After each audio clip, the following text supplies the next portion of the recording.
Welcome to doubt नट पर आप सभी बच्चों का बहुत बहुत स्वागत है। उम्मीद है आप सभी बच्चे अपने घरों पर एकदम स्वस्थ हैं, मस्त हैं और अच्छे से अपने एग्जाम की तैयारी कर रहे हैं। ओके बच्चों, तो आइए बात करें बच्चों यहाँ पर हम एक न्यू चैप्टर जिसका नाम है बच्चों दैनिक जीवन में रसायन। ओके, आज हम बात करेंगे बच्चों एक बहुत ही मैं कहूं थियोरेटिकल वाले चैप्टर जिसका नाम है बच्चों दैनिक जीवन में रसायन। बच्चों ये चैप्टर एग्जाम में पूछा जाता है, इस चैप्टर के भी क्वेश्चन एग्जाम में आते हैं बच्चा। ओके, इसे इंग्लिश में कहा जाता है chemistry in everyday life. Chemistry in everyday life, जैसे कि आप यहाँ पे देख ही रहे हैं दवाइयां, तो ये दवाइयों से संबंधित चैप्टर है। Okay, chemistry in everyday life. Okay, तो आओ बात करें यार ये चैप्टर क्या है, क्या क्या बेसिक चीजें हैं जो हमें इस चैप्टर के अंदर पढ़नी है और वही हमें पढ़नी है, बस। क्लियर है? तो आओ बात करें बेटा इस दवाइयों वाले चैप्टर के अंदर जिसका नाम है दैनिक जीवन में रसायन। तो रसायनों का हमारे दैनिक जीवन में क्या योगदान है। जैसे कि आपको बुखार आ जाती है तो आप कौन सी दवाई लेते हैं? पैरासीटामोल लेते हैं, ठीक है, क्लियर है? या आपको कोई बॉडी में कोई पेन होता है तो आप कोई दूसरी दवाई लेते हैं। मान लीजिए आप कहीं पर गिर जाते हैं, आपकी चोट लग जाती, तो वहां क्या लगाते हैं? डिटोल लगाते हैं, सेवलोन लगाते हैं, या फिर कोई दूसरा वहां पर टिंचर आयोडीन इस्तेमाल करते हैं। तो ये क्या है? कहीं ना कहीं केमिकल ही है जो एक रेस्पॉन्स प्रोड्यूस करते हैं, एक क्रिया करते हैं जिससे बॉडी के अंदर एक प्रतिक्रिया उत्पन्न होती है और वह घाव को भरने में मदद करता है, घाव को भरने में भी, और वो घाव आपका ज्यादा पके नहीं, वो सड़े नहीं, उसमें ज्यादा कीड़े ना लगे, तो कहीं ना कहीं उनके अंदर बैक्टीरिया पनपने को भी वो रोकते हैं। डिटॉल वगैरह एंटीसेप्टिक होते हैं, वो आपने सुना होगा, ठीक है। अब क्लियर है? तो ये सारी चीजें बच्चों आपको इस चैप्टर में देखनी है। कहा जाए तो ये चैप्टर दवाइयों के बारे में है। क्लियर है जी? अच्छे से आप इनको देखेंगे, एक एक बात को अच्छे से क्लियर करेंगे, सारी बातों को अच्छे से समझेंगे। ओके, और आइए बात करें इस चैप्टर में हमें क्या क्या पढ़ना है और कैसे पढ़ना है। ठीक है, सबसे पहले हमें जानना है यार औषधियां क्या होती है, औषधियां होती क्या है, इनके बारे में जानेंगे। फिर औषधियों का वर्गीकरण क्या है, कैसे कैसे औषधियां बताई गई है उनके बारे में। फिर कृत्रिम मधुरक, आर्टिफिशियल स्वीटनर, जैसे कि बच्चों क्या होता है कि आप शक्कर को तो जानते हैं, जो कि जिससे बनती है गन्ने से। गन्ने में क्या होता है? सुक्रोज होता है। सुक्रोज मीठा होता है, क्लियर है? लेकिन उसके स्थान पर आजकल और भी कई सारे आर्टिफिशियल स्वीटनर मार्केट में आ चुके हैं, कृत्रिम मधुरक जिन्हें कहा जाता है, जिन्हें उसके स्थान पर प्रयुक्त किया जाता है। ठीक है, कोई बहुत ही ज्यादा मीठा होता है, उसको तो आप यूज ही नहीं कर सकते।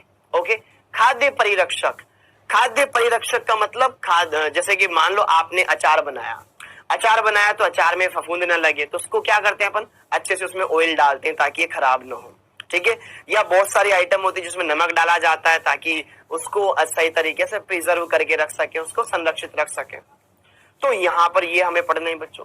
फिर उसके बाद शोधन अभिकर्मक, क्लीनिंग एजेंट या क्लीजिंग एजेंट, जो कि क्या करते हैं बेटा? साफ सफाई में काम में आते हैं, जैसे कि साबुन हुआ, अपमार्जक हुआ, इनके बारे में पढ़ना है और ये चैप्टर खत्म। क्लियर है? बहुत ही छोटा चैप्टर है बच्चा, चाहे तो आप इसे एक लेक्चर में भी खत्म कर सकते हैं, 2 लेक्चर में भी खत्म कर सकते हैं। Okay, no doubt. तो आइए बात करें बच्चों यहाँ पर हम बेसिक बातें, औषधि क्या होती है।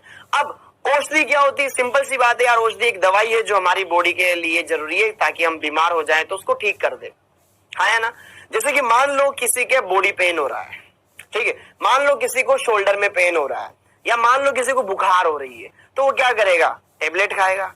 टेबलेट क्या होगी? बॉडी के अंदर जाएगी, घुलेगी और उसमें से केमिकल रिलीज होएगा। वो क्या होगा? ब्लड के थ्रू हमारी बॉडी के पूरे पार्ट में जाएगा और जहां जहां जो बैक्टीरिया है, जो वायरस है, उससे लड़ेगा, ठीक है, और उसको, उसके इफेक्ट को कम करने की कोशिश करेगा। जब आप डॉक्टर के पास जाते हैं तो वो एक, जैसे आपको बुखार है तो वो क्या देगा? एक बुखार की टेबलेट देगा, साथ में एक एंटीबायोटिक देगा। एंटीबायोटिक क्या होते हैं? जो अपनी बॉडी के अंदर प्रतिरोधक क्षमता को बढ़ाती है, जीवाणुओं से लड़ने में हमारी बॉडी को तैयार करती है, तो उनके बारे में बताएगा। ओके, तो ये बातें आपको इसके अंदर देखनी है। अब अगली बात आती है बच्चा, इस चैप्टर को आपको पढ़ना कैसे है। इस चैप्टर में बस हमें ये ध्यान रखना है कि एग्जाम के हिसाब से क्या क्या इंपॉर्टेंट है। ठीक है, इस चैप्टर में थ्योरी है, पहले ही बता दें हम आपको। ठीक है, इस चैप्टर में थ्योरी है बच्चा। तो आपको ये ध्यान रखना है औषधि कौन कौन सी है, औषधियों के नाम,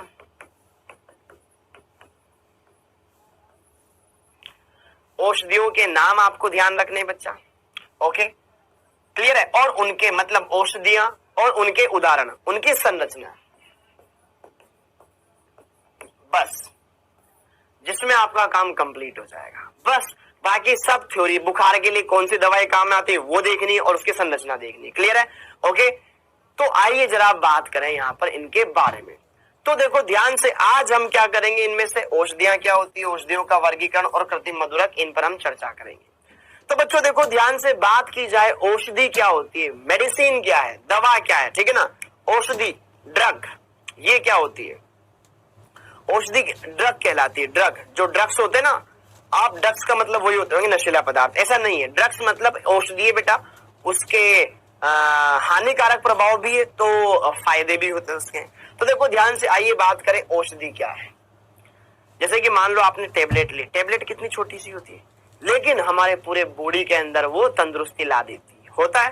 तो देखो ध्यान से, कम अणुभार वाले, इनका अणुभार बहुत कम है, कम अणुभार वाले वे रासायनिक पदार्थ जो वृहद आणविक लक्ष्यों, वृहद आणविक लक्ष्य, लक्ष्य का मतलब है जो बॉडी पार्ट आपका प्रॉब्लम कर रहा है, जो टारगेट है कि यार मेरे बॉडी में यहां दर्द हो रहा है या खुजली चल रही है, तो उनके लिए हम बाहर से दवाई लेते हैं डॉक्टर से। तो वो डॉक्टर वही दवाई रिकमेंड करता है जो आपकी बीमारी का इलाज करेगी। ओके, तो उस लक्ष्य से क्रिया करके वो जैव प्रतिक्रिया उत्पन्न करते हैं। जैव प्रतिक्रिया मतलब बॉडी के अंदर एक बायोकेमिकल चेंज आने लगता है।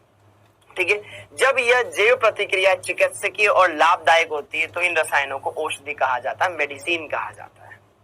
इन्हें क्या कहा जाता है, जब ये दवाइयां हमारे लिए क्या होती है, चिकित्सा की दृष्टि से फायदेमंद है, तो औषधि कहलाती है वो, औषधि।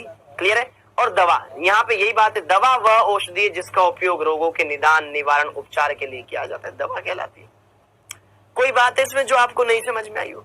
बहुत ही सिंपल है, बहुत ही सरल है। और सर इस चैप्टर को हम पढ़ तो ले, लेकिन ये इसका इंपॉर्टेंस कितना है बच्चों, ये चैप्टर इतना भी इंपॉर्टेंट नहीं है। यह चैप्टर आप एक बार अभी पढ़ें, प्रॉपर नोट्स बनाएं, और जब एग्जाम आए उससे 2-3 दिन पहले अच्छे से इसको पढ़ लें, बस काम खत्म। क्योंकि सीधा याद रखो, क्योंकि इसमें सारी चीजें याद रखने वाली है, रटने वाली है। तो ऐसा होगा कि लंबे टाइम तक आप इसको याद नहीं रख पाएंगे, भूल जाएंगे। तो बीच बीच में 1-2 बार इसको रिवाइज करते रहना, ठीक है, और एग्जाम टाइम पर इसको अच्छे से प्रैक्टिस कर लेना, बस बात खत्म। इतना सा छोटा सा चैप्टर है ये। हाँ, तो देखो ध्यान से, क्या ये मेरी बात समझ में आई? अब हम औषधियों के बारे में पढ़ेंगे।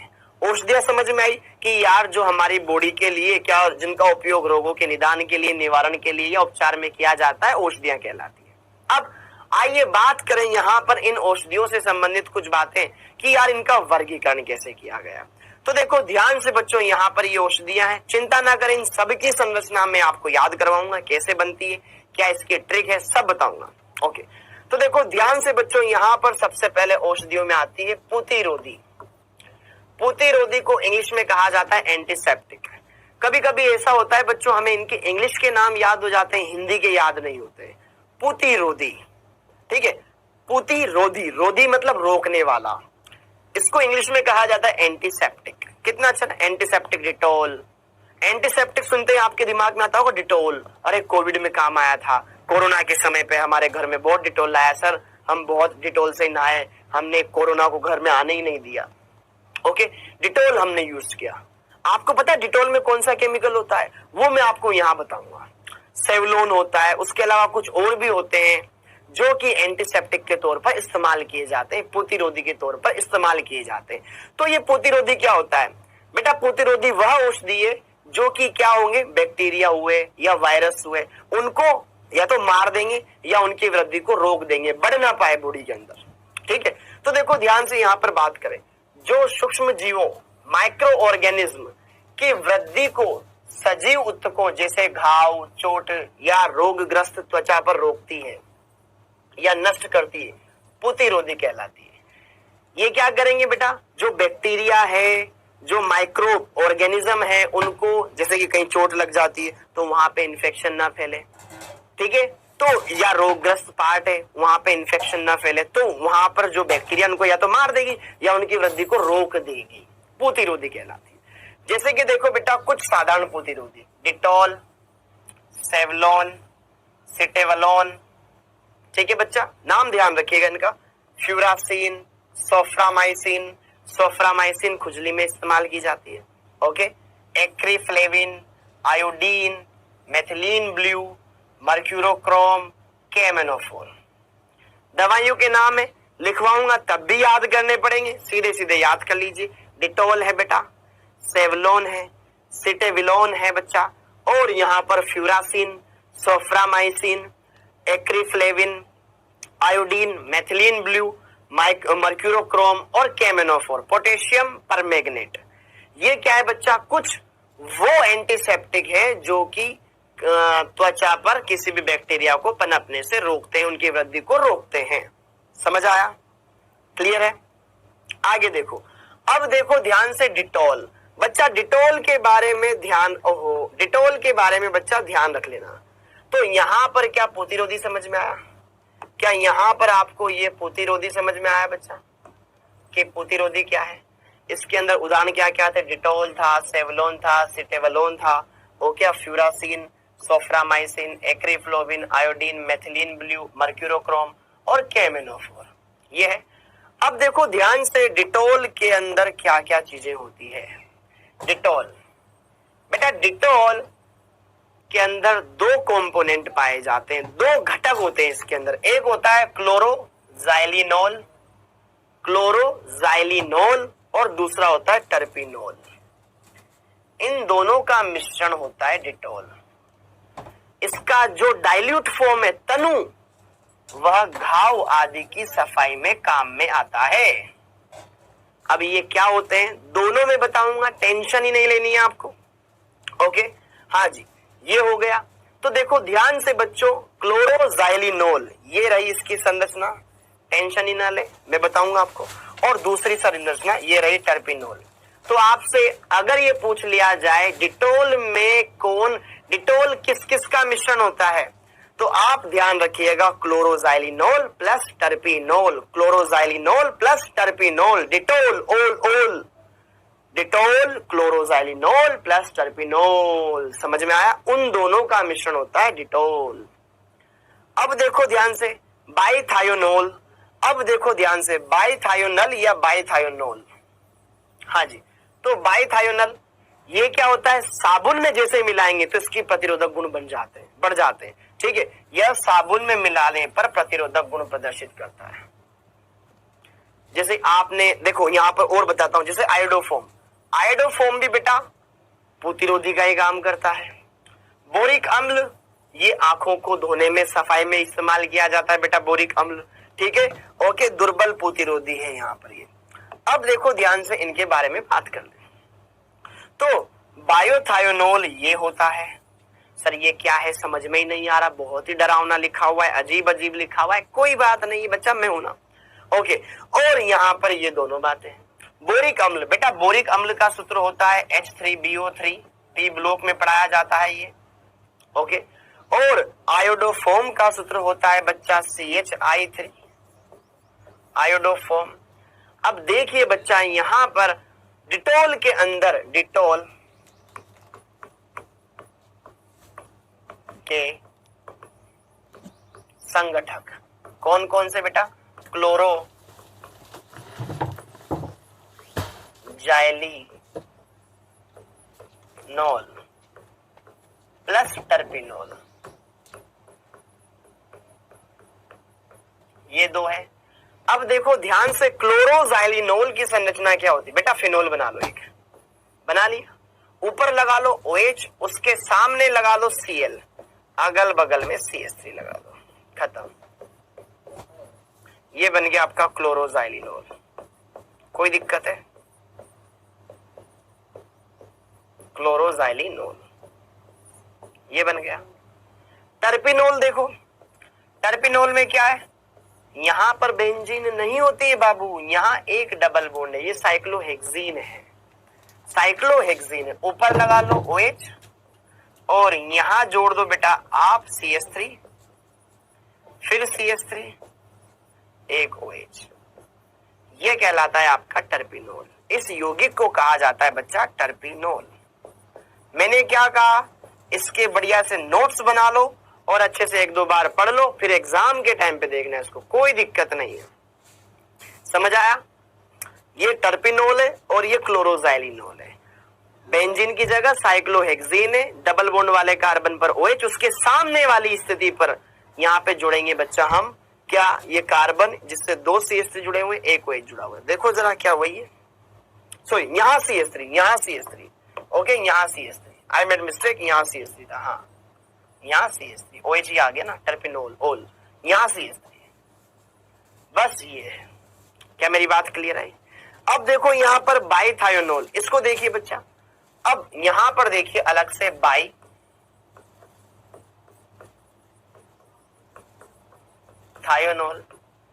बाईथायोनोल में बेटा सल्फर है और अगल बगल में बेंजीन है।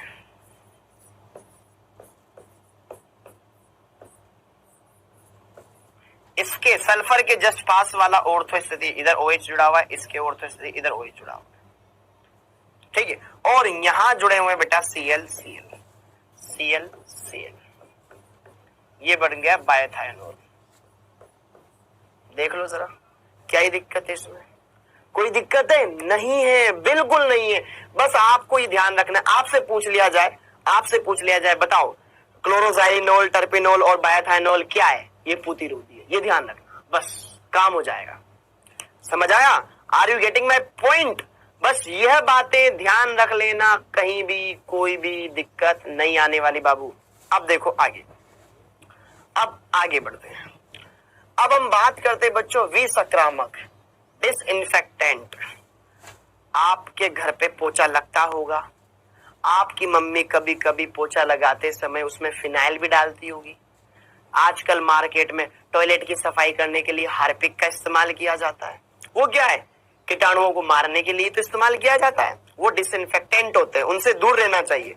कभी उनको पी मत लेना, ठीक है ना, वो हार्मफुल होते हैं बच्चा।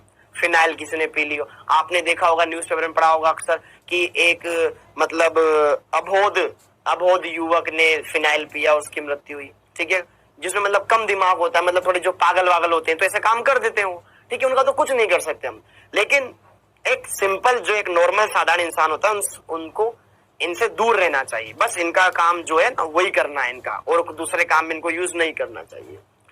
तो बच्चों देखो ध्यान से, ये क्या करते हैं? ये भी वही काम करते हैं कीटाणुओं को मारने का। ऐसे रासायनिक पदार्थ जो अजीवित पदार्थों पर सूक्ष्म जीवों को पूर्ण रूप से नष्ट करने योग्य हो, जैसे कि आपके बाथरूम में बढ़िया से मतलब गंदगी जमी हुई है, तो वहां पर आप क्या करना है, सूक्ष्म जीवों को मिटाना है, तो खटाक से यहाँ पे हार्पिक लगाओ, सारी गंदगी हटाओ, डिसइंफेक्टेंट कहलाते हैं। ये जीवित ऊतकों के लिए विषैले होते हैं, जीवित ऊतकों के लिए विषैले होते हैं। ये फर्श, शौचालय उपकरण व कपड़ों को कीटाणु रहित रखने में इस्तेमाल किए जाते हैं, या उनको करते हैं, कीटाणु रहित करते हैं। ये ध्यान रखना बच्चा। अब एक इंपॉर्टेंट बात, सबसे इंपॉर्टेंट बात ये, हाँ जी, सबसे इंपॉर्टेंट बात ये कि सांद्रता परिवर्तन से वही पदार्थ प्रतिरोधी भी हो सकता है और वही विसंक्रामी भी हो सकता है। हमें प्रतिरोधी लेनी होती है, संक्रामी सफाई करने में काम में आता है, तो हमें थोड़ी सी अमाउंट चाहिए जिसमें हमारी बॉडी ठीक ठाक हो जाएगी, और हमें गंदगी मिटानी थोड़ी ज्यादा अमाउंट चाहिए बच्चा। तो देखो ध्यान से, फिनोल, ये जो फिनोल है ना, इसी को देसी भाषा में अपन फिनाइल बोलते हैं, हाँ जी। तो देखो ध्यान से, फिनोल एक प्रतिसंक्रामक होता है, मतलब गंदगी साफ करने में यूज किया जाता है, ठीक है। तो देखो ध्यान से, 1% फिनोल प्रतिसंक्रामक है, गंदगी मिटाने में, या विसंक्रामक होता है, जबकि इसका 0.2% प्रतिरोधी होता है।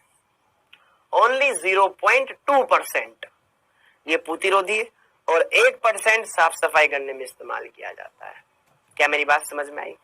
क्या मेरी बात समझ में आई बच्चा? लेकिन हमारे घरों में क्या होता है कि हम फिनाइल की पूरी डिब्बी लेके आए, अरे 2-3 ढक्कन डाल बढ़िया से, आज तो सारे कॉकरोच मरने चाहिए, और फिर दिन भर ना बाथरूम में से, नाली में से उसी फिनाइल की स्मेल आती रहती है। ठीक है, आप थोड़ा डाल लो, उससे काम चल जाएगा, कोई दिक्कत नहीं। आप थोड़ा सा उसको डाल लो, एक ढक्कन डाल लो, उससे काम चल जाएगा। ओके, लेकिन नहीं, आज तो मैं आज ही सारे के कॉकरोच मार के रहूंगा।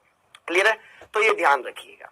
ओके बच्चा, तो यहां पर फिनोल का 1% तो प्रतिसंक्रामक होता है और इसका 0.2% विलयन क्या होता है? प्रतिरोधी होता है। इसमें प्रतिरोधी गुण पाए जाते हैं।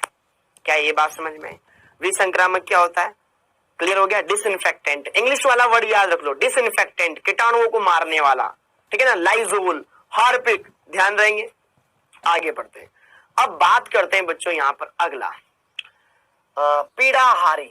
आपको भयंकर दर्द हो रहा है, आपको भयंकर दर्द हो रहा है, आपकी छाती में दर्द हो रहा है, आपके कई दर्द हो रहा है। ठीक है ना? यार मैं दिन भर आज बहुत थकान हो गई, तो मुझे दवाई चाहिए, टेबलेट चाहिए। लोग अक्सर पेन किलर लेते हैं। ठीक है ना? शादी और ब्याहों के सीजन चल रहे हैं, भयंकर काम किया, घर की शादी थी, भाई साहब नहाने का, चैन, खाने का, कपड़े पहनने का कोई फुर्सत ही नहीं मिल रही, घर की शादी जो है। अब उसमें क्या हो गया कि काम करते करते इतनी थकान हो गई कि यार अब तो बढ़िया नींद चाहिए, शादी वादी सब हो गई, अब थकान उतारनी तो टेबलेट लेते हैं बहुत से, या कहीं लंबे सफर से आ रहे हैं, जा रहे हैं, उनकी नींद नहीं निकल पाए तो बॉडी पेन कर रही कि अब मुझे बढ़िया से टेबलेट दे दो जिससे मेरा दुख दर्द मिट जाए और अच्छे से मैं नींद ले सकूं, तो पेन किलर खाते हैं लोग अक्सर। ओके, क्लियर है? ओके जी। या फिर मान लो कोई लड़का अच्छे से, मतलब कोई इंसान है, बाइक चला रहा था, वो गिर गया, बढ़िया छुल गया, अच्छे से वो छिल गया, उसकी बॉडी वॉडी अच्छे से खराब होगी, तो उसके दर्द होगा, तो उसको पेन किलर दो। पेन किलर देने से क्या होगा? उसके दुख दर्द मिट जाएंगे। पेन किलर से क्या होगा?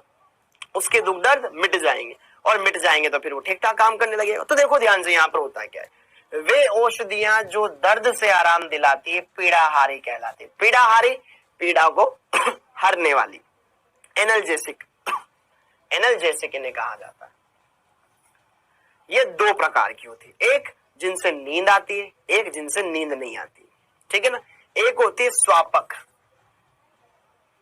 हेरोइन, ड्रग्स, गांजा, चरस, वो सब इसमें आते हैं। और दूसरे होते हैं अस्वापक, नॉन नार्कोटिक्स। आपने सुना होगा ना, नार्कोटिक विभाग ने आज अफीम के 2 तस्करों को पकड़ा। ठीक है, 2 किलो अफीम बरामद। तो नार्कोटिक विभाग क्या करता है?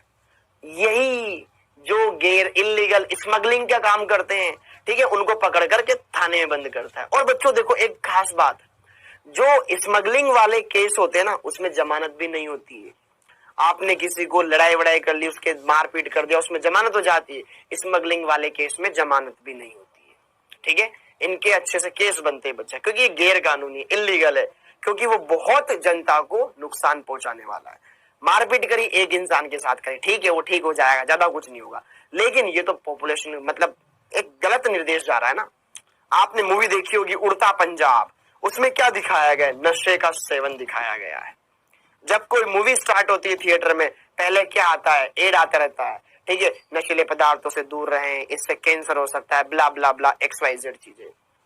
तो देखो ध्यान से, स्वापक यह आदत बनाने वाली नार्कोटिक, दूसरी होती है अस्वापक, नॉन नार्कोटिक।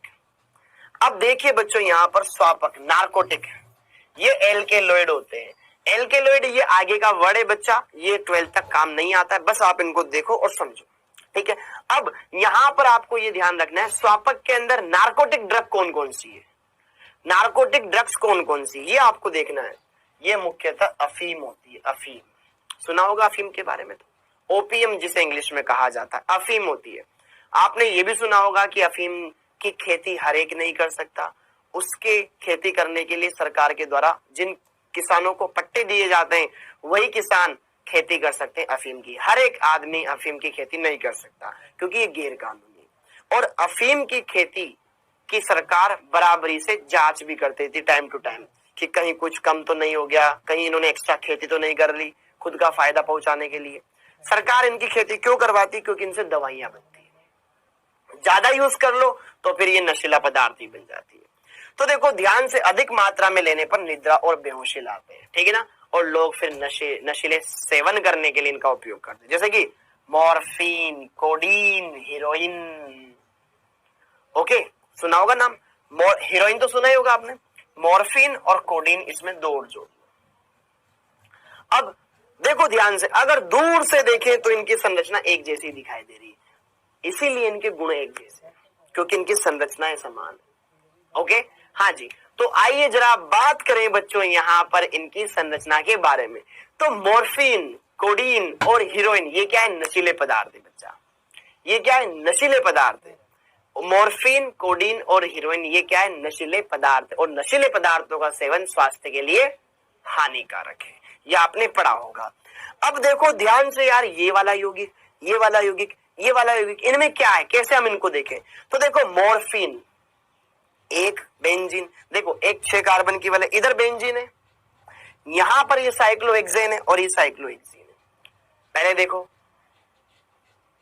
यहां पे ये बेंजीन, इधर साइक्लोहेक्सेन, इधर एक साइक्लोहेक्सीन है, ठीक है।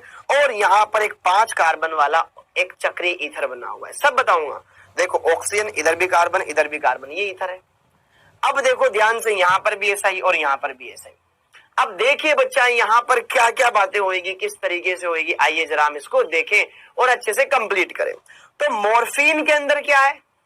मॉर्फिन के अंदर दोनों तरफ, इधर भी और इधर भी OH OH लगा हुआ है, हाइड्रोक्सी समूह, दोनों तरफ हाइड्रोक्सी हाइड्रोक्सी लगा हुआ है, ठीक है। यहाँ पे पीछे की तरफ है, ये तल में है, तल में मतलब नॉर्मल लाइन से, dot dot dash dash dash का मतलब तल के पीछे है। अब देखो ध्यान से, यहाँ पर दूसरी तरफ इसमें जुड़ा हुआ बेटा OAC। OAC क्या होता है? CH3CO O माइनस, ये समूह, इसी को यहां से लेकर यहां तक यही कहलाता है एसीटेट O माइनस, ये OAC। OAC जुड़ा हुआ है, इधर भी OAC जुड़ा हुआ है। जहां OH था वहां पर क्या आ गया? OAC और OH आ गया। और दूसरे वाले में इधर देखो, यहां जुड़ा हुआ है मिथॉक्सी OCH3, ये समूह क्या कहलाता है बच्चा? मेथॉक्सी कहलाता है। क्या कहलाता है? मेथॉक्सी। और दूसरी तरफ है बेटा यहाँ पर OH, खत्म बात। तो देखो, अगर दोनों तरफ OH हो तो मॉर्फिन, दोनों तरफ एसीटेट तो हीरोइन, एसी थी वो हीरोइन, एसी थी, एसीटेट थी, ओके। और एक तरफ मिथॉक्सी और एक तरफ हाइड्रोक्सी, तो बन जाएगा कोडीन। तो क्या मेरी बात समझ आई? तो देखो ध्यान से, एक बार इनकी प्रैक्टिस कर लेते हैं, है ना जी। तो यहां पर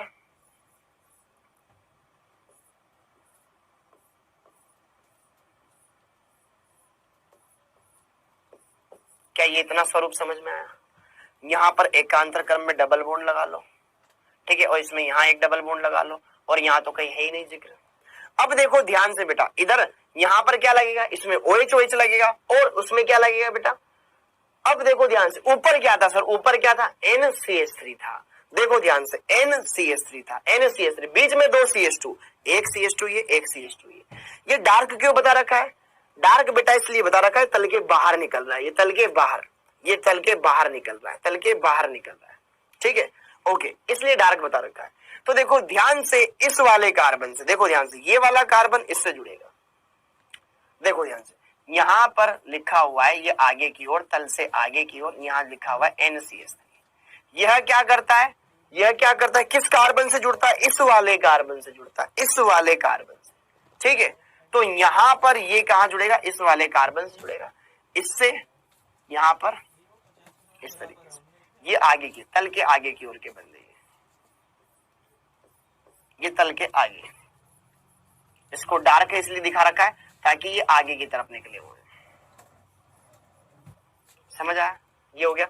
इधर क्या जुड़ता है बच्चा? इधर जुड़ता है आपका OH, और यहां पे भी जुड़ता है आपका OH, लेकिन ये पीछे, ये क्या बन गया? मॉर्फिन बन गया। क्लियर है? और अगर यहां पर एक बार आपने बना लिया तो फिर अब कोई दिक्कत ही नहीं है।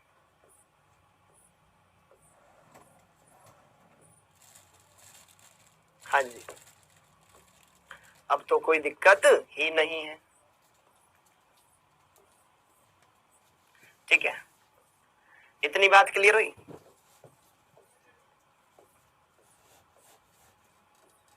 ठीक है जी।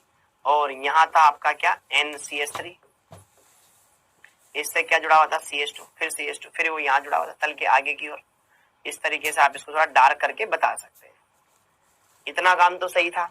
ये बन गया है कि बेटा हीरोइन, हीरोइन में क्या होता है सर जी, इधर जुड़ा होता है OCH3, O एसिटेट, एसिटेट समूह, और यहाँ पर पीछे क्या जुड़ा होता है, OAC जुड़ा होता है। खत्म बात, ये बन गया।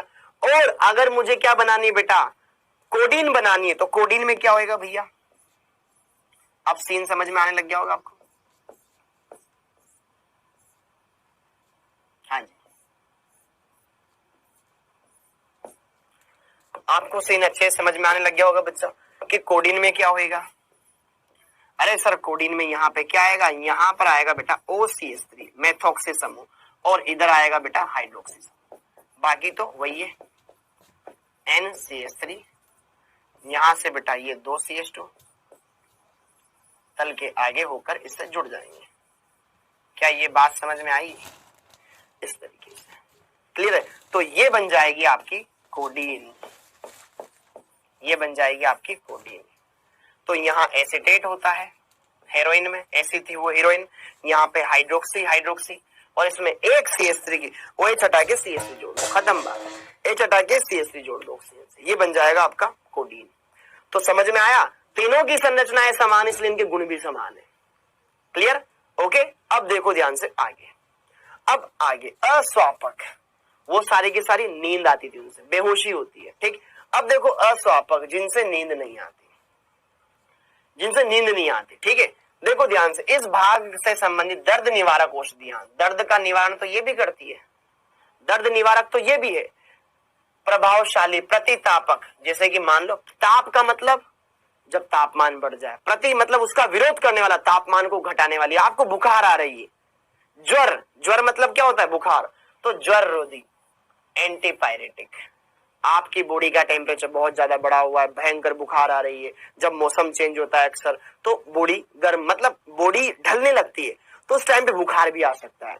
तो बुखार आता है तो बॉडी आपकी गर्म गर्म होने लगती है, आपको लगता है सर मेरी तबीयत खराब हो रही, मेरी आंखें चढ़ रही है, मेरे को डॉक्टर के पास जाना चाहिए। तो डॉक्टर क्या करेगा, एंटीपायरेटिक देगा, एंटीपायरेटिक देगा, पैरासीटामोल दे देगा, एस्प्रिन दे देगा, और उनसे आप ठीक ठाक एकदम मस्त फर्स्ट क्लास काम करने लग जाओगे। और साथ के साथ एक दूसरी दवाई भी देगा, एंटीबायोटिक। कभी कभी तो ऐसा लगता है इस चैप्टर को पढ़ाते पढ़ाते डॉक्टर ही बन जाए, क्योंकि दवाइयों के बारे में ये बता ही रहा है, झोला छाप डॉक्टर तो बन ही सकते हैं। क्लियर है, ओके।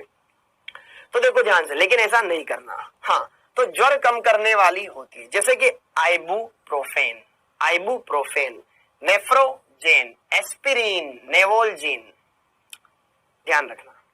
इनके नाम बच्चा बहुत अजीब होंगे, एक बार में याद नहीं होते। जब अगर टीचर कोई एक क्लास में जाता है जहां 100 बच्चे होते हैं तो मुश्किल से 1-2 के याद होंगे, लेकिन रेगुलर बच्चे की क्लास में सर जाएंगे तो बच्चों पीछे वाले बच्चे का भी नाम याद हो जाएगा, बीच में बैठने वालों के बच्चों के भी नाम याद हो ही जाएंगे। ठीक है, सबसे पहले बच्चों के नाम या तो आगे वाले के होंगे या पीछे वालों के याद होंगे, बीच वाले फिर धीरे धीरे याद होने लगेंगे। ओके, तो देखो ध्यान से, आइबुप्रोफेन, सर पीछे वाले, अरे बैक बेंचर होते हैं ना भाई वो, आइबुप्रोफेन, नेफ्रोजेन, एस्पिरिन और नेवाल्जीन, ये ध्यान रखिएगा। अब देखो ध्यान से, इसी के अंदर ये प्रतितापक, एंटीपायरेटिक, एंटीपायरेटिक वे औषधियां जो शरीर का ताप कम करने के लिए तेज बुखार में काम में आती है, वो एंटीपायरेटिक कहलाती है, जैसे कि एस्पिरिन और पैरासीटामोल।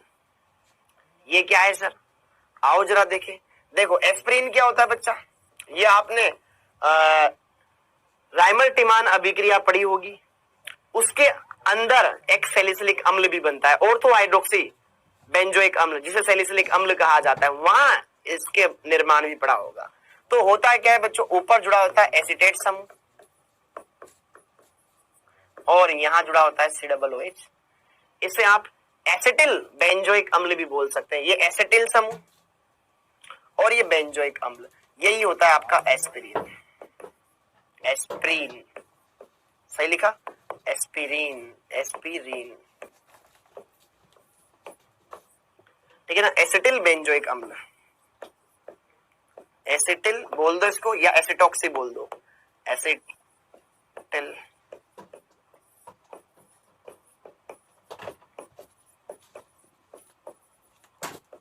बेंजोइक अम्ल। ओके, और दूसरा होता है बच्चा आपका, यहां पर ऊपर हाइड्रोक्सी, नीचे लगा दो बेटा एसिटेनिलाइड। यहां तक ये बेंजीन है, बेंजीन से जोड़ दो बेटा NHCOCH3। NHCOCH3 ये क्या कहलाता है? याद है ना कि अगर ऊपर OH ना होता तो इसे कहा जाता एसिटेनिलाइड। जब एनिलीन की क्रिया करवाते हैं एनहाइड्राइड के साथ या एसिटिल क्लोराइड के साथ तो एसिटेनिलाइड बनता है। याद करो, एनिलीन वाले चैप्टर में आपने पढ़ा होगा। बस इसकी पैरा पे जोड़ना है हाइड्रोक्सी समूह।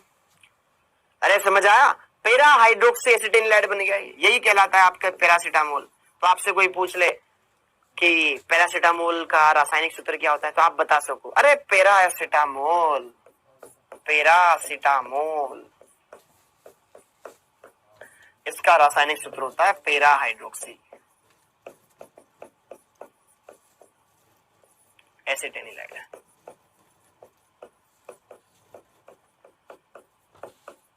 तो आप मेडिकल की शॉप पे जाके क्या बोलोगे, भैया 2 पैरा हाइड्रोक्सी एसिटेनिलाइड देना, वो भी हक्का बक्का रह जाएगा, भाई ये तो मुझसे ज्यादा पढ़ा लिखा है।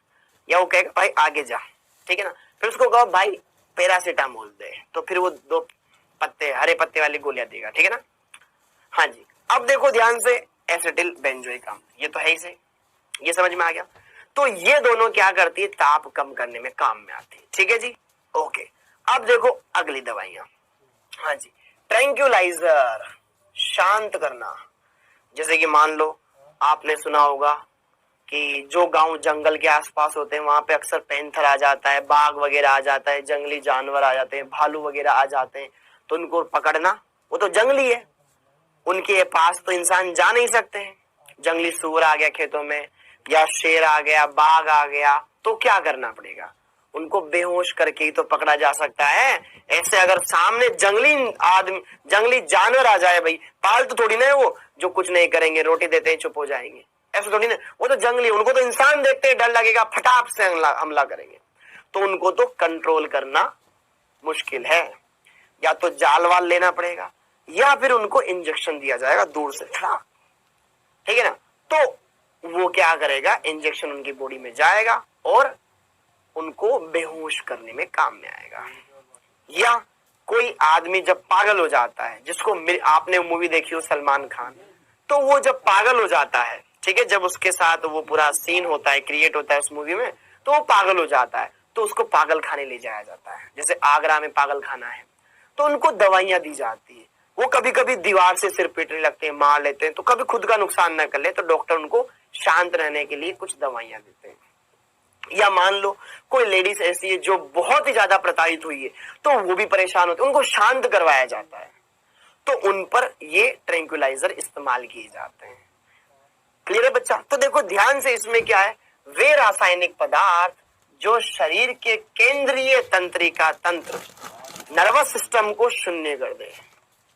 मन एकदम शांत तो सब शांत, लेकिन मन में घबराहट हो रही है तो आप एक जगह टिक कर बैठ ही नहीं सकते।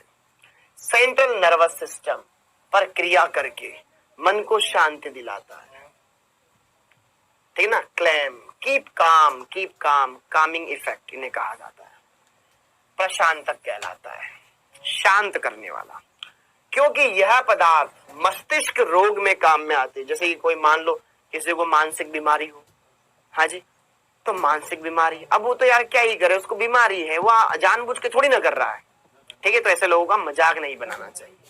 तो इसलिए इन्हें साइकोथेरेप्यूटिक औषधि भी कहा जाता है। साइको है क्या, पागल है तो आजकल तो पागल की दौरे पड़ रहे हैं, तो साइकोथेरेप्यूटिक इन्हें कहा जाता है, ड्रग भी कहा जाता है।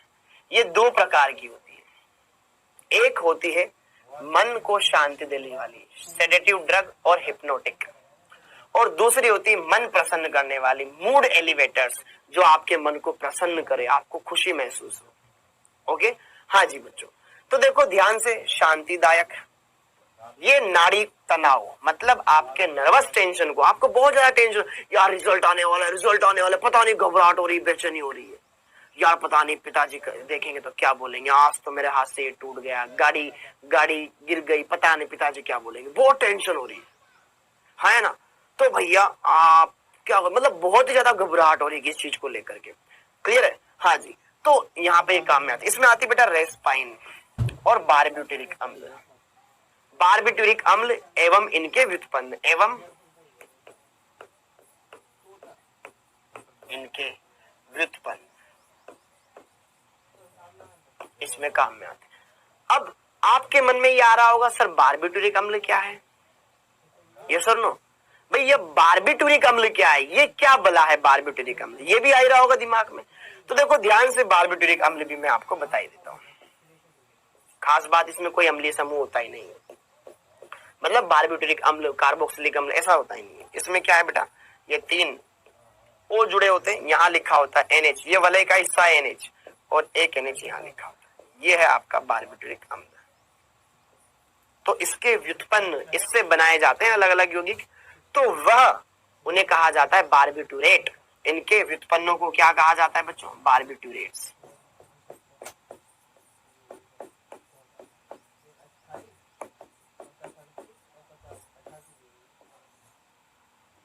बारब्यूटेरेट्स उन्हें कहा जाता है, तो उन्हें इस्तेमाल किया जाता है। ठीक है, ओके, समझ आया बच्चा?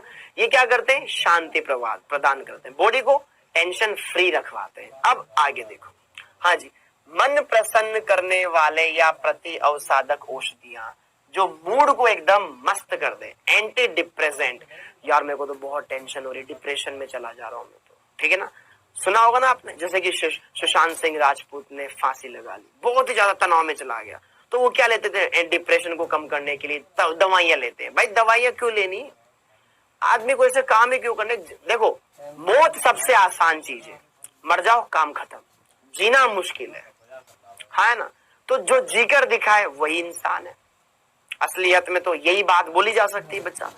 तो वे औषधियां जो अत्यधिक निराशा, शक्तिहीन, उदास रोगी, जिसको टेंशन हो रही, मतलब उसको काम करने की कोई इच्छा ही नहीं हो रही है, ओके, जो अपना आत्मविश्वास खो सकते हैं, यार मुझसे तो नहीं होगा, यार मेरा तो सिलेक्शन ही नहीं हुआ, अब कि चलो बढ़िया है ना, फांसी लगा लेते, सबसे बढ़िया काम है। अरे मूर्ख, जिंदगी में और भी बहुत बढ़िया बढ़िया काम है जहां पे लोग ज्यादा सक्सेसफुल हो रहे हैं।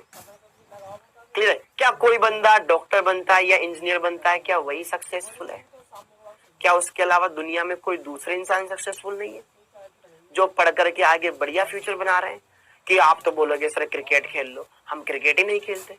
अरे पढ़ने वाले भी तो और बहुत से लोग हैं जो आगे चलकर अपना करियर बहुत बढ़िया बनाते हैं। ठीक है, ओके, तो कभी अपने आप को कमजोर नहीं समझना बच्चा। जो अपना विश्वास खो चुके होते हैं तो उनको घर वालों की माननी चाहिए, चिकित्सा, ठीक है ना, घर वालों के पास रहो, एकदम मस्त, सारा सुकून, सारी निराशा दूर हो जाएगी बच्चा। ठीक है, दोस्तों के साथ अपनी बातें शेयर करो, यार ऐसी ऐसी बात है, तो दोस्त बढ़िया बात बताएंगे। कुछ बात अपने मन में नहीं रखनी चाहिए, उसको बोलो, एक्सप्रेस करो, वरना घुटन ही घुटन होगी, मन ही मन आप उस बात को कोसते रहोगे। ठीक है, तो बेंजेड्रीन, एम्फेटामाइन इसे कहा जाता है, ये बायोलॉजी के वर्ड है, टेंशन ना ले, हमें बस इनको याद रखना है ये उस टाइम तक जिससे कि हमारा एग्जाम क्लियर हो जाए, बस अगले दिन ही भूल जाओ, कोई दिक्कत नहीं। एप्रोनाइजिड और फिनलजीन ये दवाइयां हैं। ठीक है, आपको तो एमोक्सिलिन भी ध्यान नहीं होगा, सोफ्रामाइसिन भी ध्यान नहीं होगा, ये जब डॉक्टर दवाई देता है ना उस पर लिखा होता है। ठीक है, पैरासीटामोल, ये ध्यान है क्योंकि अच्छा सा नाम है, सीधा सीधा नाम है पैरासीटामोल, कहीं पर ऐसे आधे आधे अक्षर नहीं आ रहे। तो देखो, बेंजेड्रीन, एप्रोनाइजिड, इनके नाम थोड़े अजीब है, कभी कभी एक बार में बोलने में ही नहीं आता है, तो धीरे धीरे जब आप इनको देखेंगे तो अच्छे से इजीली क्लियर हो जाएगा। ठीक है, एम्फेटामाइन ये हो गया बच्चा। तो देखो ध्यान से, एक है बेटा क्लोराडाइजेपोक्साइड, क्लोराडाइजेपोक्साइड बताऊंगा बच्चा इसकी संरचना, और मेप्राबोमेट या मेप्राबोमेट तनाव दूर करने के लिए अपेक्षाकृत मंद प्रशांतक होते हैं, स्लो ट्रैंक्विलाइजर इन्हें कहा जाता है। इक्वेनिल, नाम क्या है इसका? इक्वेनिल, इक्वल, इसकी संरचना भी ऐसी होती है, आधा भाग दूसरे आधे भाग के जैसा लगता है। ठीक है, का प्रयोग अवसाद अति तनाव के नियंत्रण में किया जाता है। समझ आया? तो देखो बच्चों, ये है एप्रोनाइजिड, एप्रोनाइजिड में क्या है? बेंजीन दे रखी है, लेकिन ये बेंजीन नहीं है, बेंजीन में तो कार्बन होता है, एक ऐसी संरचना बताओ बेटा, इसे क्या कहा जाता है? अगर बेंजीन में यहाँ पे नाइट्रोजन लगा दिया जाए तो पिरिडीन। पिरिडीन है, इस पिरिडीन के ऊपर यहाँ पर CO, फिर NH, फिर इससे बेटा सिंगल बॉन्ड NH, फिर इसे जोड़ रखा है आइसोप्रोपीन, आइसोप्रोपिल सब। क्या मेरी बात समझ में आ रही है? अरे यही तो है आपका यह यौगिक इप्रोनाइजिड फिनलजीन, फिनलजीन और यहाँ पर नार्डिल इसे कहा जाता है। ये क्या है? अरे बेंजीन है और बेंजीन से आगे 2 CH2 जुड़ रहे हैं, फिर NH2 जुड़ रहा हुआ है। क्या दिक्कत है? यहाँ पे क्या है? ये बेंजीन है बच्चा, फिर यहाँ पे 2 CH2 है, फिर आगे जाकर के यहाँ पे NH2 है। क्या ही दिक्कत है भैया? ये यौगिक नार्डिल या फिनलजीन कहलाता है, इनके नाम है ये। जब आप किसी, जैसे आप क्रिकेट मैच देख रहे हो, आपसे बोला जाए 5 ऑस्ट्रेलियन प्लेयर के नाम बताओ, आप फटाफट बोल दोगे, Aaron Finch, Ricky Ponting, Maxwell या फिर डेविड वार्नर। क्यों? वो आपने बार बार देखा है। अगर आप किसी ऐसे अजनबी इंसान का नाम देख लो, जैसे कि साउथ अफ्रीका के कोई नाम देख लो, उनके बहुत सौ के नाम बहुत ही अजब होते हैं, तो जब बार बार देखते हैं तो वो चीजें याद हो जाती है। चलो उनका भी ठीक है, उनको तो आपने देख रखा है। 10 फुटबॉल प्लेयर के नाम बता दो, गिनती के 2-3 ही निकलेंगे, एक सर लियोनेल मेसी और क्रिस्टियानो रोनाल्डो और नेमार। उसके अलावा बहुत को याद ही नहीं होंगे। क्यों? क्योंकि हमने देखा ही नहीं है। जब हम किसी चीज को देखते नहीं तो कैसे याद होएगा? लेकिन बार बार देखा, अरे यार मेसी आया था, अरे वो एम्बापे भी आया था, है ना। अब बार बार वो नाम सुना होगा तो आपको याद हो ही गया होगा। तो वही चीजें बच्चा यहाँ पर है, ये साइकोलॉजी, सब दिमाग का खेल है, ठीक है ना। माइंड क्या सोचता है आप वैसे ही बनते जाओगे। अगर माइंड, आपके माइंड में बढ़िया बढ़िया ख्याल आएंगे, आप बढ़िया सोचेंगे, और अगर आप माइंड में सोचेंगे अरे यार मेरे से तो कुछ नहीं हो सकता, फिर आपके मन में वैसे ही ख्याल आएंगे। ओके, तो सब माइंड का खेल है, माइंड गेम। अब देखो ध्यान से, वापस इनकी स्ट्रक्चर बनाना सीखते हैं बेटा। यहाँ पर ये बेंजीन नहीं है, ये पिरिडीन है। ऊपर क्या लगा रखा है? CO, यहाँ लगा रखा है NH, फिर NH, फिर यहाँ पे क्या लगाया होता बच्चा? आइसोप्रोपिल। ये क्या बन गया था? इप्रोनाइजाइड, इप्रोजाइनिड, इप्रोजाइनिड, इप्रोजाइनिड। ये क्या थी? ट्रैंकुलाइजर, ठीक है ना, मन को प्रसन्न करने वाली। और अगला था बेटा नार्डिल, बेंजीन, फिर यहाँ 2 CH2, यहाँ NH2। ये क्या था बेटा? फिनजिलिन, ठीक है ना, यही है फिनजलिन। अच्छा, जिन, फिनलजीन। क्लियर है बच्चा? ये इसी को नार्डिल भी कहा जाता है। क्लियर है? ओके, ये क्लियर हो गया। अब देखो ध्यान से, इनके अलावा कुछ और औषधियां, क्लोरोडाइजेपोक्साइड, ये भी है, ठीक है। टेंशन ना लो, हर एक बताऊंगा, अच्छे से बताऊंगा। मेप्राबमेट, इसको भी देखेंगे अच्छे से भैया, क्या बला है ये। और ये देखो बेटा इक्वेनिल, इक्वेनिल में देखो ये वाला समूह बीच में 5 कार्बन का फूल बना हुआ है, एक ऊपर एक नीचे, एक दाएं एक बाएं। इधर OCONH2, इधर OCONH2, इक्वल है। क्या ही दिक्कत है? इसको देखो इक्वेनिल, ये संरचना भी इक्वल है, बीच में 5 कार्बन, इधर OCONH2, इधर भी OCONH2। क्या ही दिक्कत है? अब देखो ध्यान से, यहाँ पर मेप्राबमेट, मेप्राबमेट के अंदर अगर हम बात करें, मेप्राबोमेट की अगर हम बात करें बच्चा, इसको पहले बाद में देखेंगे, पहले इसको देख लो, ये आसान है यार। क्लोर तो क्लोरोबेंजीन सोच लो, ये बेंजीन, इसके सामने वाली और अगल बगल वाली स्थितियों पर, यहाँ पर NC है तो यहाँ पर CN, यहाँ पर NC है तो यहाँ पर CN है। क्या मेरी बात समझ में आई बच्चा? एक एक बात सारी चीजों से क्लियर हो जाएगी अगर आप अच्छे से इनको देखेंगे, एक एक बात को अच्छे से समझेंगे। हाँ जी, तो मेप्राबमेट और इक्वेनिल, इस तरीके से आप इनको, क्लोरोडाइजेपोक्साइड, इक्वेनिल समझ में आया बच्चा। अब देखो क्लोरोडाइजेपोक्साइड, क्लोरोडाइजेपोक्साइड में क्या है बेटा? बेंजीन है, उसके यहाँ पे क्लोरीन, क्लोरोबेंजीन, क्लोरोबेंजीन के सामने वाली और उसके पास वाली स्थिति, यहाँ NC लिखा हुआ है तो यहाँ CN लिखा हुआ है, यहाँ NC लिखा हुआ है तो यहाँ CN लिखा हुआ है, देख लिया। ओके, इस कार्बन से जुड़ा हुआ है बेटा NHCH3, ये 2 डिग्री एमीन है, ये 2 डिग्री एमीन है। और यहां पर ये एक वलय बना रहे, 1 2 3 4 5 6 7 कार्बन की, 1 2 3 4 5 6 7 कार्बन की वलय बना रहे हैं। ऊपर NC नीचे CN है। और इस नाइट्रोजन यहां पे बन रहा है ये क्लोरडाइजेपोक्साइड ऑक्साइड, तो यहाँ नाइट्रोजन इनके बीच में यहाँ पर क्या है बेटा, एक कोऑर्डिनेट बॉन्ड बनता है। ये नाइट्रोजन अपने लोन पे इस ऑक्सीजन को देता है, तो देने वाला फिर यहाँ पर क्या आता है बच्चा, फिर यहाँ पर संतुलन की अवस्था बनती है, तो फिर यहाँ पे ये स्ट्रक्चर बनती है बेटा O-N+।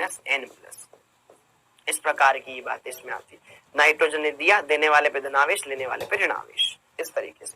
और नीचे लटकी होती एक और बेंजीन इस कार्बन से। तो देखो ध्यान से कैसे हम इसको समझ सकते हैं। यहाँ पर ये बेंजीन है, यहाँ Cl है, ऊपर क्या जुड़ा हुआ है NC, नीचे क्या आएगा बेटा CN। इतना तो बात समझ में आया। इससे क्या जुड़ा हुआ है, बेंजीन जुड़ा हुआ है। क्या इसने एक उपसहसंयोजक बंध बना रखा था इसके साथ, जिसको हमने क्या कर दिया, इसको एकल बंध में कन्वर्ट कर दिया। देने वाले पर धनावेश, लेने वाले पे ऋणावेश, बीच में क्या जुड़ा हुआ है दोनों के CH2। समझ में आया। ऊपर क्या लिखा हुआ है 2 डिग्री एमीन, यहाँ पे NHCH3। ये क्या बन गया, क्लोर डाइजेपोक्साइड, क्लोर डाइजेपोक्साइड। कोई दिक्कत है, नहीं होनी चाहिए। इक्वेनिल बनाओ, चलो इक्वेनिल बनाओ। इक्वेनिल में क्या होता है, ऊपर CH3 नीचे CH3, इधर CH2 इधर CH2, क्या इक्वल इक्वल बना दी क्या, इधर OCONH2, इधर भी बच्चा वही OCONH2 जोड़ दो यार, OCONH2 जोड़ दो, ये बन गया इक्वेनिल। इक्वेनिल से इक्वेनिल। अब देखो, हाँ जी, अब देखो मेप्रोबमेट। मेप्रोबमेट में थोड़ा स्टफ पड़ेगा बेटा, देखो। लेकिन यहां पर भी देखो ये OCONH2 है ही सही। बस जहां पर यहाँ CH3 जोड़ रखा था, यहाँ पे 3 कार्बन जोड़ दो श्रृंखला में। अरे ऊपर नीचे 3 कार्बन जोड़ दो श्रृंखला में, बस। क्या ही दिक्कत है, नहीं आया समझ में।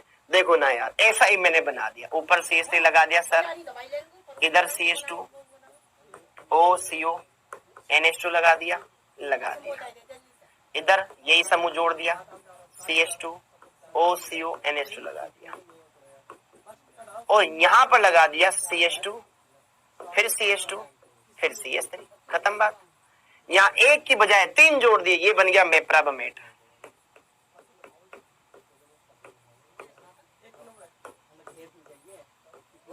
मेप्रोबमेट या मेप्रोबोमेट। क्या मेरी बात समझ में आई? तो कितना आसान है इन संरचनाओं को देखना। अब ये काम के किस लिए थी, ये क्या करती थी, ये प्रशांतक थी। ये क्या थी बच्चों, मन को प्रसन्न करने वाली थी, मन को प्रसन्न करने वाली। ये कुछ ये इप्रोजाइनिड, फेनल्जीन या फिर नार्डिल, और यहां पर ये क्लोरडाइजेपोक्साइड, ये बच्चा मेप्रोबमेट, और ये है आपके पास इक्वेनिल। ध्यान रख लेना, बहुत ही सिंपल है, बहुत ही आसान है बच्चा, कभी नहीं भूलोगे।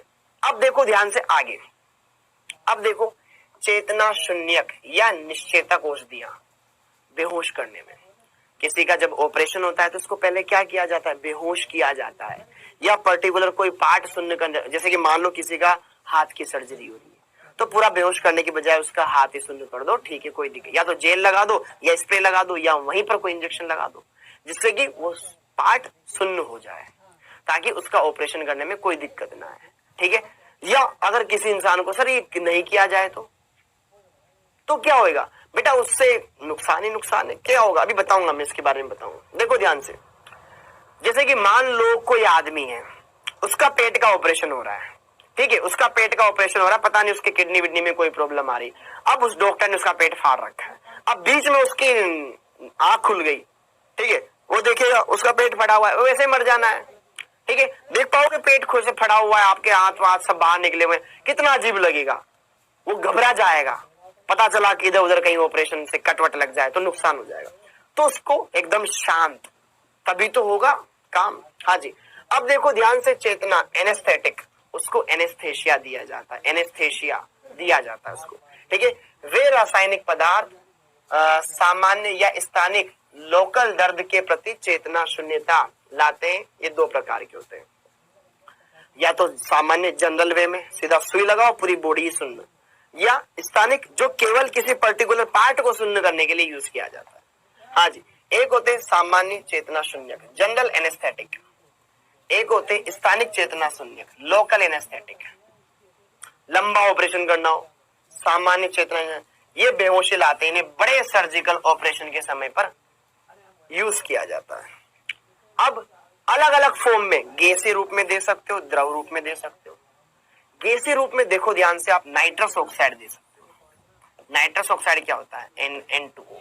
एथिलीन दे सकते हो। एथिलीन क्या है बच्चा? यही है CH2 डबल बॉन्ड CH2 दे सकते हो। साइक्लोप्रोपेन दे सकते हो, ये क्या है? N2 एथिलीन या साइक्लोप्रोपेन, ये क्या है बच्चा?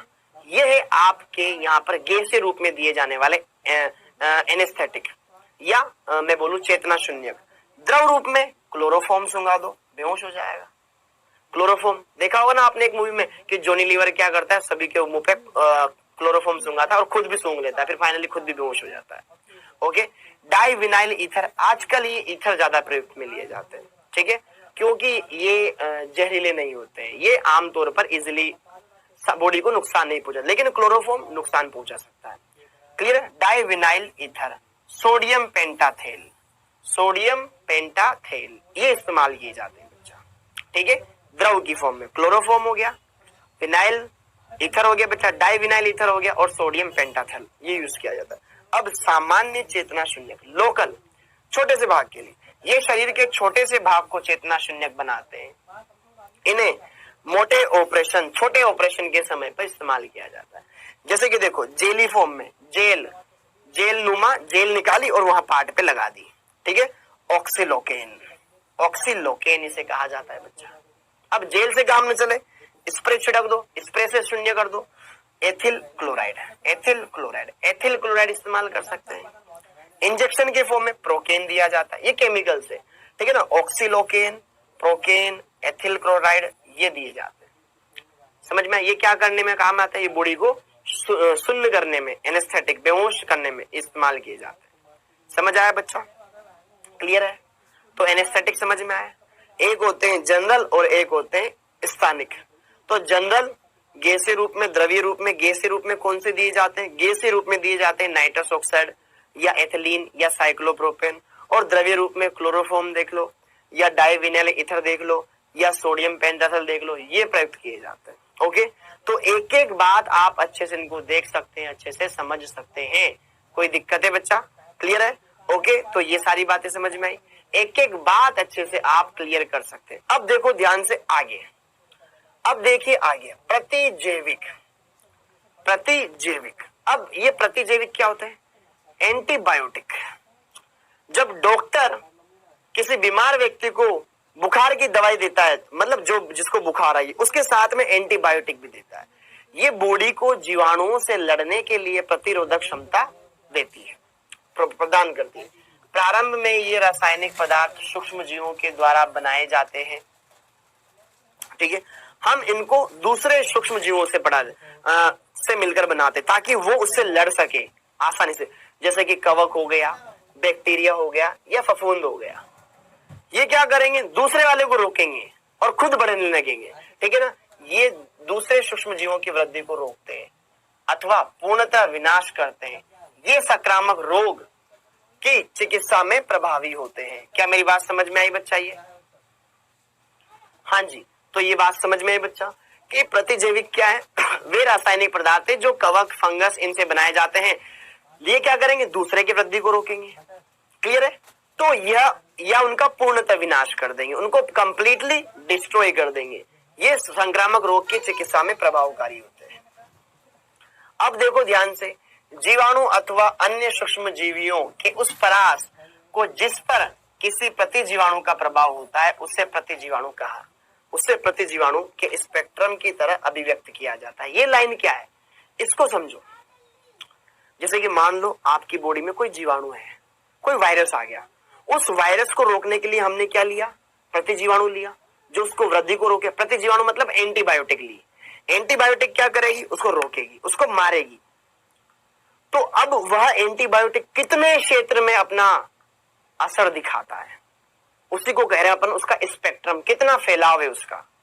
तो देखो ध्यान से, एक है विस्तृत स्पेक्ट्रम, इसमें बढ़िया अच्छा खासा सब तरह के बैक्टीरिया को ये मिटा रहा है अपनी बॉडी में जो भी है। एक है संकीर्ण, थोड़े बहुत भाग में। एक है सीमित, इसका ज्यादा कुछ खास इफेक्ट नहीं है, छोटा सा कुछ टाइम के लिए सीमित है।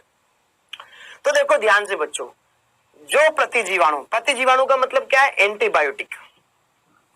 ये प्रतिजीवाणु क्या है? एंटीबायोटिक का मतलब है। हम जो दवाई ले रहे हैं वो है ग्रेम ग्राही और ग्रेम अग्राही। बच्चा ये ग्रेम ग्राही गेम अग्राही बायोलॉजी के शब्द है, ठीक है। गेम ग्राही और ग्रेम अग्राही ये जीवाणु बैक्टीरिया को बता रहे हैं। एक बैक्टीरिया होते हैं, कुछ होते हैं ग्रेम ग्राही, कुछ होते हैं ग्रेम अग्राही, ठीक है जी। ग्रेम ग्राही और ग्रेम अग्राही, ग्रेम ग्राही और ग्रेम अग्राही होते हैं।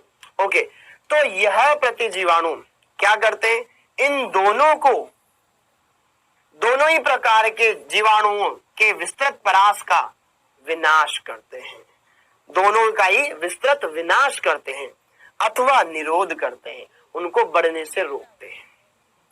इस प्रकार के एंटीबायोटिक ग्रेम ग्राही और ग्रेम अग्राही दोनों प्रकार के जीवाणुओं का विनाश करते हैं या उनकी वृद्धि को रोकते हैं, उनकी वृद्धि को रोकते हैं, ठीक है। उससे विस्तृत स्पेक्ट्रम प्रतिजीवाणु उन्हें कहा जाता है, विस्तृत स्पेक्ट्रम प्रतिजीवाणु कहा जाता है। क्या मेरी बात समझ में आई? ओके, जैसे क्लोरेमफेनिकोल या ऑफ्लोसासिन, ठीक है बच्चा, या फिर एम्पिसिलिन या एमोक्सिसिलिन। एमोक्सिसिलिन ये है, ये होती है बेटा आपकी एंटीबायोटिक। आप जब डॉक्टर के पास जाते हैं तो बेटा वो अक्सर क्या देता है? एमोक्सिलिन लिख कर देता है, एमोक्सिसिलिन टेबलेट लिख कर देता है पैरासिटामोल के साथ एमोक्सिसिलिन। ये एक सोल्ट होता है बच्चा, जो उस दवाई के अंदर पाया जाता है। भले दवाइयां अलग अलग कंपनी की आती है, उन्हें सोल्ट से मतलब इसमें कौन सा सोल्ट है, क्या ये वो सोल्ट है जो उस बीमारी के लिए इस्तेमाल किया जाता है, तो फिर ये धीरे धीरे याद हो जाता है। ओके, हाँ जी। तो क्लोरेमफेनिकोल, ऑफ्लोक्सासिन और यहाँ पर अगर हम बात करें बेटा एम्पिसिलिन और एमोक्सिसिलिन, ये वो टेबलेट्स, ठीक है। अब देखो ध्यान से, संकीर्ण स्पेक्ट्रम, संकीर्ण मतलब छोटा। तो देखो ध्यान से, ग्रेम जो प्रधानतः ग्रेम ग्राही अथवा ग्रेम अग्राही जीवाणुओं के विरुद्ध प्रभावी होते हैं, ठीक है। ग्रेम ग्राही इन्हीं के लिए बने हुए हैं, ये तो इन्हीं के लिए ही बने हुए, और से क्रिया करें ना करें, इनसे तो क्रिया करेंगे ही करेंगे। ग्रेम ग्राही और ग्रेम अग्राही जीवाणुओं के विरुद्ध प्रभावी होते हैं, वे संकीर्ण स्पेक्ट्रम प्रतिजीवाणु कहलाते हैं, एंटीबायोटिक कहलाते हैं। जैसे कि पेनिसिलिन जी, पेनिसिलिन नाम सुना होगा बच्चों आपने पेनिसिलिन का अच्छा खासा। तो पेनिसिलिन जी इसके अंदर आता है, पेनिसिलिन जी इसके अंदर आता है बच्चा। क्या मेरी बात समझ में आई बच्चों आपको? तो पेनिसिलिन जी वह एंजाइम है बच्चा, पेनिसिलिन जी वह एंजाइम है जो कि मतलब पेनिसिलिन वह एंटीबायोटिक है जो कि क्या करेगा? ग्रेम ग्राही और ग्रेम अग्राही इन्हीं को क्या करता है? इफेक्ट करता है, केवल इन्हीं को इफेक्ट करता है। क्लियर है बच्चा? हाँ जी। तो संकीर्ण स्पेक्ट्रम आपको समझ में आया बच्चा? तो संकीर्ण स्पेक्ट्रम क्या है? जो केवल प्रधानतः ग्रेम ग्राही और ग्रेम अग्राही जीवाणुओं को ही क्या करते हैं? रोकते हैं, उनको विनाश करते हैं, जैसे कि पेनिसिलिन जी। अब ये पेनिसिलिन जी क्या होता है बच्चा? पेनिसिलिन की अलग अलग प्रकार होते हैं, इसकी संरचना में आपको बताऊंगा, बहुत ही शानदार संरचना है और इससे क्वेश्चन आए हुए हैं बच्चा। और एक लास्ट है सीमित स्पेक्ट्रम। सीमित स्पेक्ट्रम यह केवल एक जीव या एक रोग पर प्रभावी होता है, उसका उल्लेख सीमित स्पेक्ट्रम प्रतिजीवाणु के रूप में होता है। मतलब ये कुछ एक ही प्रकार के रोग के लिए काम आएंगे, उन्हें कहेंगे अपन सीमित स्पेक्ट्रम एंटीबायोटिक। जैसे कि देखो ध्यान से, जैसे कि डिसिडेजिरिन। तो देखो ध्यान से, डिसिडेजिरिन ये क्या करती है? ये केवल कैंसर कोशिकाओं के कुछ प्रभेद के प्रति अविषालु माना जाता है कि भैया उनको रोकता है, ठीक है। कुछ एक के लिए ठीक ठाक है लेकिन सबके लिए नहीं है, ठीक है बच्चा। तो ये है बेटा डिसिडेजिरिन। इनके नाम ध्यान रखिएगा, कोई दिक्कत नहीं, एक बार में नाम याद भी नहीं होएगा, ठीक है। एक बार में क्या आप हनुमान चालीसा बिना देखे पढ़ लेते हो? नहीं पढ़ते हो, उसके लिए बार बार प्रैक्टिस करनी पड़ती है, ठीक है ना, डेली के डेली उसको पढ़ते रहोगे तो फिर ध्यान में आएगा, अरे हाँ यार ऐसे ऐसे शब्द आते थे उसमें। एक बार में तो नहीं आता ना, लेकिन बार बार आप जब पढ़ोगे तो याद होएगा, तो वैसे ही यही होएगा। ठीक है, ऐसा नहीं कि पहले ही दिन में सब कुछ समझ में आएगा, नहीं समझ में आएगा, इसको बार बार टाइम देना पड़ेगा बच्चा। ये कोई रिएक्शन तो है नहीं जिसको अपन यहाँ पे मैं किसकी क्रियाविधि ऐसे ऐसे होती, खटाक खटाक यहाँ अटैक किया, उत्पाद बन गया। ये तो लिख करके अच्छे से आपको समझने ही पड़ेंगे बच्चा। अब देखिए ध्यान से यहाँ पर आगे, यहाँ पर बच्चों मैं आपको कुछ संरचनाएं बता रहा हूं। एंटीबायोटिक जो कि है, एक है सेल्वरसेन, एक है प्रोटोन सेल, एक है एजोरंजक। एजोरंजक के जैसे इनकी संरचना है, देखो ध्यान से, ये तीनों की एक जैसी संरचना दिखाई दे रही बेटा। ओके, ये बेटा आपका सल्फापिरिडीन, अरे बहुत ही सिंपल है। ये देखो बेटा सल्फेनिलमाइड, बहुत ही आसान है। अब एक एक करके सबकी संरचनाओं को मैं आपको अच्छे से समझाता हूं। देखो ध्यान से, नीचे लिखा हुआ था सल्फेनिलमाइड, तो देखो ध्यान से, ये बेंजीन के ऊपर लगा दो SO2 NH2, ये क्या कहलाता है, बेंजीन सल्फोनेमाइड। बेंजीन के ऊपर SO2 NH2, बेंजीन सल्फोनेमाइड, यहां लगा दो NH2, क्या दिक्कत है, ये सल्फेनिलमाइड कहलाता है। देखो NH2 लिखा हुआ है, सल्फेनिलमाइड, सल्फेनिलमाइड कहलाता है। क्या मेरी बात समझ में आई? ओके, अब देखो ध्यान से यहां पर अगली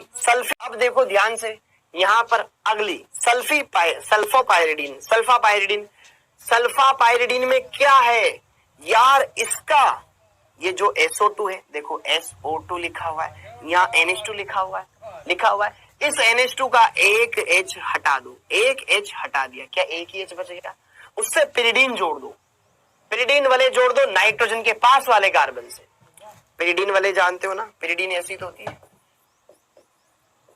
इसके पास वाले कार्बन को इसके साथ जोड़ दो, टच कर दो, ये पिरिडीन होती है, तो बस टच करा दो। तो यहां पर बेटा जी क्या होगा, इसको ये NH2 है, ये बेंजीन, फिर यहाँ पर ये SO2, यहाँ पे ये NH, इससे क्या जोड़ दो, पिरिडीन जोड़ दो, यहाँ N लगा दो, बस अल्टरनेट डबल बॉन्ड लगा दो, काम खत्म। ये बन गया सल्फापिरिडीन।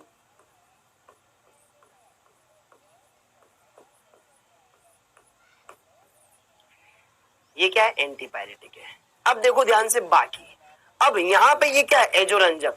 बेटा देखो ध्यान से, ये BDC जब फिनोल की क्रिया होती है तो यही तो बनता है, पेरा हाइड्रोक्सी, ये है पेरा हाइड्रोक्सी एजोबेंजीन।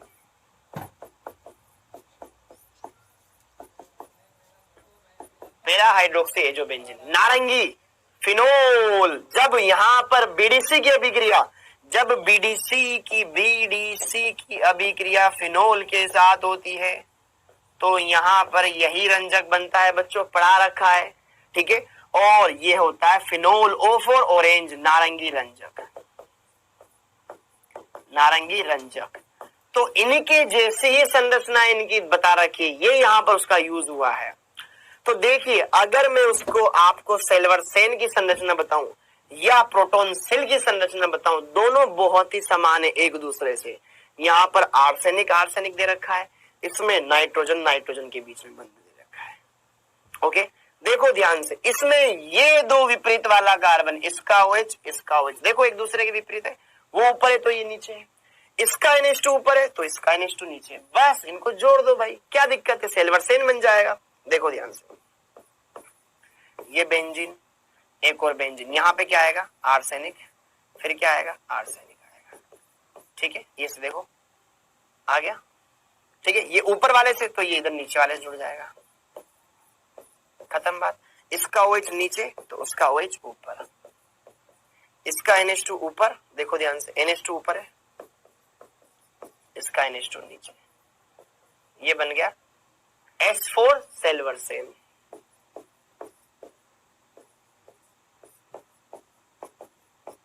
क्या मेरी बात समझ में आई? क्या यह बात क्लियर हो गई? एक एक बात, एक एक पॉइंट आपको अच्छे से समझ में आना चाहिए बच्चा। ये हो गया। अब देखो प्रोटोनसिल, प्रोटोनसिल, तो यहां पर बच्चों प्रोटोनसिल में क्या है, उधर SO2 NH2 लगा दिया, ये सल्फर हो, देखो ध्यान से, इसमें भी सल्फर है, इसमें भी सल्फर है और इसमें भी सल्फर है, इन्हें सल्फा औषधियां कहा जाता है क्योंकि इनमें सल्फर यूज किया जाता है। तो देखो ध्यान से, ये 1 हो गया, ये 2 हो गया। अब देखो ध्यान से, यहां पर ऊपर NH2, इधर NH2, ठीक है, यहां पर N डबल बॉन्ड N, ठीक है जी, ओके, यहां पर SO2 NH2, ये कहलाता है बेटा प्रोटोनसिल।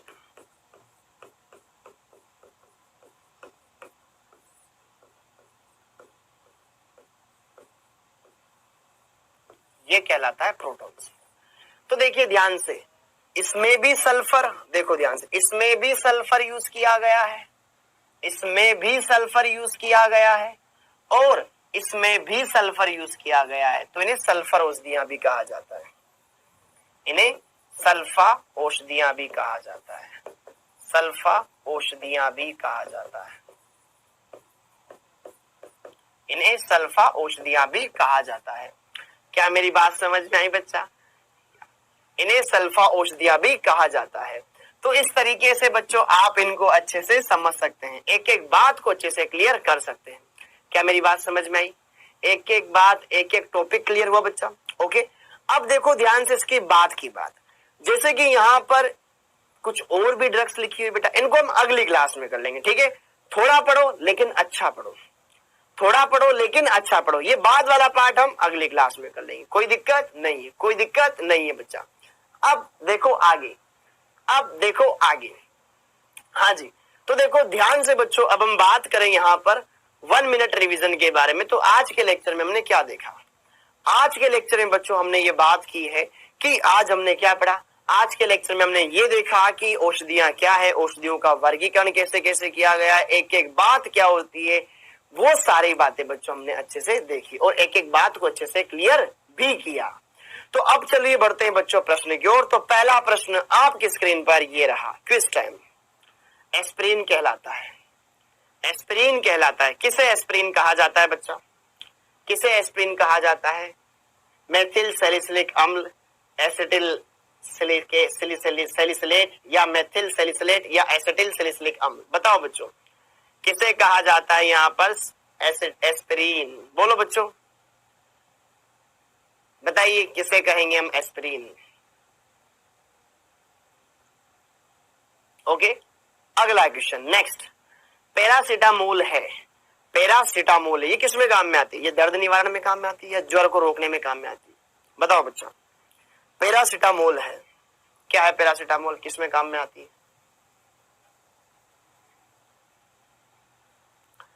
पैरासीटामोल है,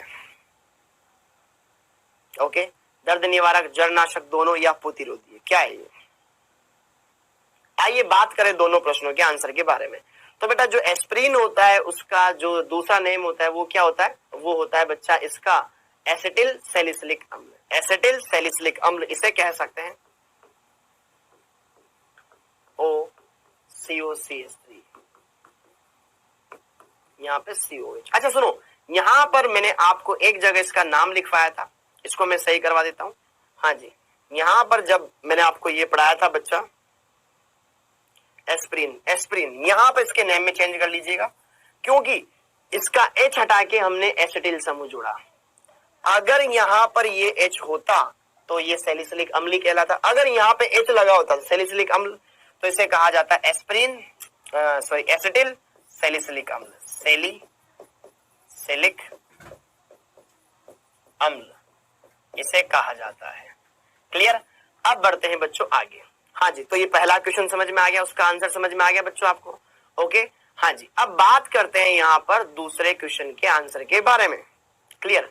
ओके, तो दूसरा क्वेश्चन था पैरासीटामोल। तो पैरासीटामोल क्या होती है भैया? ये दर्द निवारक भी होती है, ज्वरनाशक भी होती है, अर्थात ऑप्शन नंबर 3। क्लियर है? ओके, तो बच्चों आज के लेक्चर में हमने क्या देखा? आज के लेक्चर में हमने ये देखा कि औषधि क्या होती है, औषधि का वर्गीकरण क्या होता है और कृत्रिम मधुरक ये हम अगली क्लास में देख लेंगे। क्लियर है?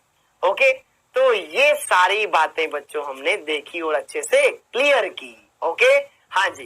तो अब बच्चों हम अगले लेक्चर में क्या करेंगे, अगले लेक्चर में बच्चों हम बात करेंगे इनके बाद वाले टॉपिक, जैसे कि कुछ औषधियां और बची हुई है उनके बारे में पढ़ेंगे, फिर पढ़ेंगे हम कृत्रिम मधुरक के बारे में।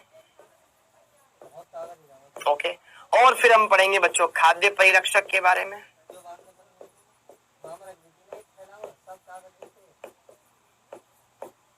ओके, तो उम्मीद है ये सारे टॉपिक आपको अच्छे से समझ में आए होंगे, एक एक बात अच्छे से क्लियर हुई होगी। ओके, तो इसी के साथ बच्चों मैं आपसे विदा लेता हूं। आप सभी बच्चों का बहुत बहुत धन्यवाद। जय हिंद।